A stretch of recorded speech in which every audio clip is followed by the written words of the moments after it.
इसलिए समाजवादी पार्टी को समाप्तवादी पार्टी बनाने का काम जनता करेगी। वो देख रही है कि जनता ने इसलिए विपक्ष में भेजा था कि वहां जनता की समस्या को उठाओ।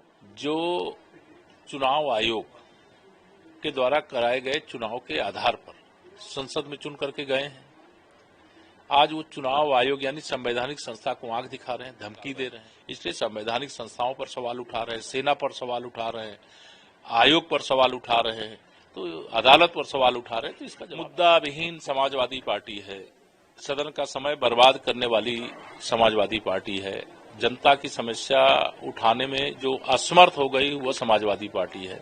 इसलिए समाजवादी पार्टी को समाप्तवादी पार्टी बनाने का काम जनता करेगी। वो देख रही है कि जनता ने इसलिए विपक्ष में भेजा था कि वहां जनता की समस्या को उठाओ और वहां हंगामा करके सदन की कार्रवाई नहीं चलने देना, जनता का पैसा बर्बाद करना, ये तो गैर जिम्मेदाराना विपक्ष का काम कर रहे हैं और इसकी सजा जनता। देखिए, इन कांग्रेस और सपा और रजत जैसे दलों को जो चुनाव आयोग के द्वारा कराए गए चुनाव के आधार पर संसद में चुन करके गए हैं, आज वो चुनाव आयोग यानी संवैधानिक संस्था को आंख दिखा रहे हैं, धमकी दे रहे हैं कि चुनाव आयोग ऐसा करे, चुनाव आयोग ऐसा करे।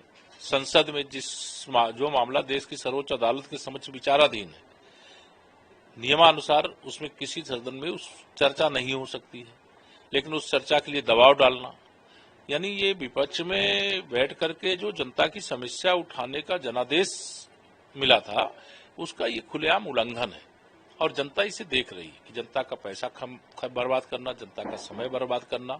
और जिस चुनाव आयोग के कारण श्री अखिलेश यादव जी 2012 से 2017 तक उत्तर प्रदेश में मुख्यमंत्री रहे, जो श्री राहुल गांधी जी और श्रीमती प्रियंका वाड्रा जी, श्रीमती सोनिया गांधी जी, ये गांधी खानदान के इशारे पर डॉक्टर मनमोहन सिंह जी की सरकार 2004 से 2014 तक चली, वो अभी चुनाव आयोग के द्वारा चुनाव कराया गया था, ईवीएम मशीन से कराया गया था, वोटर लिस्ट उस समय जो थी उसी वोटर लिस्ट से कराया गया था। उस समय सब सही था। आज चुनाव हार गए, सत्ता से बेदखल हो गए, एक गरीब माँ बाप का बेटा, एक पिछड़ी जाति के श्री नरेंद्र मोदी जी भारत के प्रधानमंत्री बन गए। इनको बर्दाश्त नहीं हो रहा, ये नहीं बर्दाश्त होने के कारण ये खींच निकाल रहे हैं। इसलिए संवैधानिक संस्थाओं पर सवाल उठा रहे हैं, सेना पर सवाल उठा रहे हैं, आयोग पर सवाल उठा रहे हैं, तो अदालत पर सवाल उठा रहे हैं। तो इसका जवाब जनता देगी। जितना समय उस पर तो चर्चा करो, अगर उस जितना समय उसका भी सदुपयोग नहीं कर रहे हो तो यह कह करके प्रदेश की जनता का पैसा बर्बाद करने का प्रयास करना है। सरकार हर सवाल का जवाब देने को तैयार है कि जितने सवाल उतने सवाल लेकर के आओ, हर सवाल का जवाब मिलेगा, लेकिन सवाल है नहीं है, इसलिए जब मुद्दा नहीं होता तो विपक्ष भागता है। सर, फतेहपुर में हंगामा हो रहा है, अभी मुझे जानकारी नहीं, मैं जानकारी करके बात करूंगा।